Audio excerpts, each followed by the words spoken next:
everyone and welcome to my channel Commerce Minded. My name is Priya Anand and in this video we will be discussing some principles of accounting.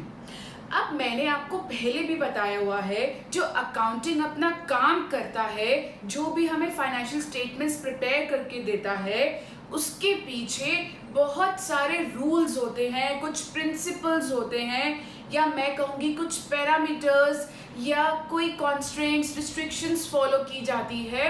उसी के basis पे ही एक financial statements और I can say एक accounting अपनी information prepare करती है. तो उन प्रिंसिपल्स को, उन रूल्स को अकाउंटिंग में कहा जाता है gap, generally accepted accounting principles. इसमें बहुत सारे प्रिंसिपल्स होते हैं जिसको फॉलो करके ही अकाउंटिंग हमें मेरी कंपनी का फाइनेंशियल स्टेटमेंट्स प्रिपेयर करके देती है. लेट्स से मुझे एक केक बेक करना है. मैं एक एग्जांपल लेती हूँ, पहले भी मैंने एक एग्जांपल लिया हुआ है. लेट्स से मैंने कोई केक बेक करना है तो मैं अपनी एक रेसिपी बुक खोलूँगी कि किस तरीके से केक बेक किया जाता है. उसमें प्रॉपर रूल्स होंगे कि भैया 180 डिग्री पे ही तुम माइक्रोवेव में रखोगे या ओवन में केक रखोगे बेक करने के लिए, या कितनी क्वांटिटी उसमें मैदा है या कितनी क्वांटिटी सॉल्ट है, बेकिंग सोडा है. तो उसके बेसिस पे ही मैं एक केक बेक करती हूँ. तो अकाउंटिंग में भी कुछ अकाउंटिंग प्रिंसिपल्स होते हैं जो जनरली एक्सेप्टेड होते हैं. उन प्रिंसिपल्स को फॉलो करके ही हम एक फाइनेंशियल स्टेटमेंट्स प्रिपेयर करते हैं, या फिर अकाउंटिंग अपनी फाइनेंशियल स्टेटमेंट्स बनाती है, प्रॉपर सिस्टमैटिक रिकॉर्ड देती है हमें.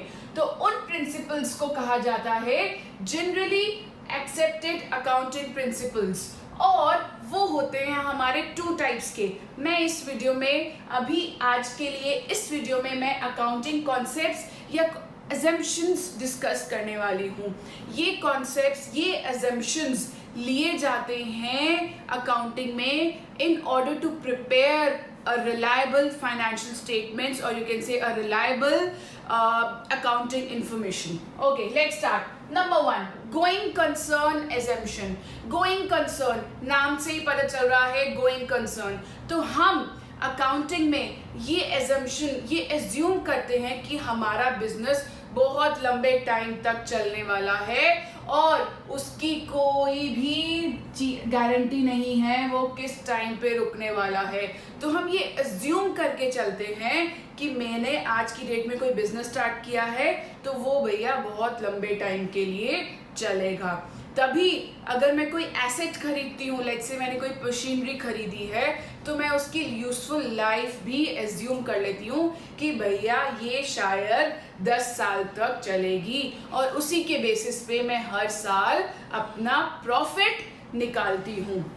तो ये एजम्पशन लिया जाता है कि भैया हम सोचते हैं कि हमारा बिजनेस तो बहुत लंबा चलने वाला है, और कुछ हम एजम्पशंस भी लेते हैं कि कौन से एक्सपेंसेस हैं जो हमें लॉन्ग टर्म में फ़ायदा देंगे या शॉर्ट टर्म में फ़ायदा देंगे. उसको हम कैपिटल रेवेन्यू या कैपिटल एक्सपेंस कहते हैं या रेवेन्यू एक्सपेंसेस कहते हैं.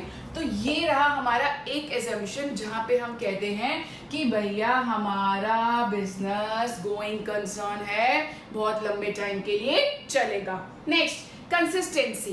कंसिस्टेंसी का क्या मतलब होता है? कंसिस्टेंट हो, जैसे मैं आपको बोलती हूँ इंग्लिश मीनिंग क्या है इसका, कि you have to be consistent. जो भी चीज़ तुम कर रहे हो रोज करो.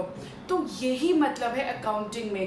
कंसिस्टेंसी एजम्पशन कहता है कि अगर तुम एक मेथड, लेट्स से कोई भी, अगर तुम कुछ इन्वेंट्री वैल्यू कर रहे हो या डेप्रिसिएशन लगा रहे हो एसेट पे, उसके लिए अगर कोई भी मेथड तुमने सेलेक्ट कर लिया है तो हर साल कंसिस्टेंटली वो ही मेथड फॉलो होगा. तो once selected it has to be follow in constantly और consistently every year. Next, accrual. Accrual तो भैया ये कहता है कि जो भी एक्सपेंसेस, जो भी सेल हुई है उसको भैया उसी टाइम के लिए रिकॉग्नाइज कर लो. इसका मतलब है लेट्स से मैंने आज फरवरी में 10,000 की सेल करी है, चाहे मुझे पैसा मिला हो या ना मिला हो, चाहे उसने क्रेडिट पे भी क्यों ना लिया हो, तो भी मैं अपने अकाउंट्स में, अपनी अकाउंटिंग इंफॉर्मेशन में, अपने रिकॉर्ड्स में लिखूंगी कि भैया मेरा 10,000 की सेल फरवरी में हुई है, चाहे मेरे को पैसा उसका अक्टूबर में भी जाके क्यों ना मिल रहा हो, मैं आज की डेट में फरवरी में ही अपनी गुड्स जो सेल करी है उसका प्रॉफिट दिखा दूंगी कि भैया मैंने फरवरी के महीने में ही अपना प्रॉफिट कमा लिया था।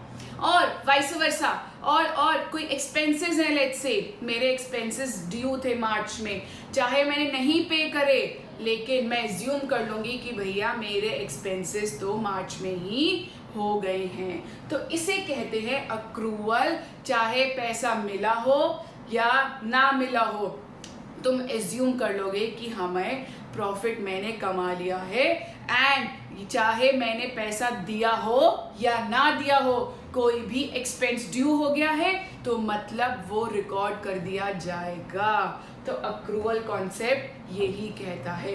वेरी इजी, 3 एजम्पशंस हैं, अच्छे से समझ लोगे तो आप बहुत सारे एग्जाम्पल्स भी दे सकते हो अपनी लैंग्वेज में। So that's all for this video. अभी हमने डिस्कस करा हमारे एजम्पशंस। हमारे कोर्स में और भी बहुत सारे प्रिंसिपल्स हैं और मैं वो प्रिंसिपल्स अपनी नेक्स्ट वीडियो में डिस्कस करूंगी। So thank you guys for watching my video, and guys these videos are free of cost. Do not forget to like, share and subscribe to my channel, that is Commerce Minded.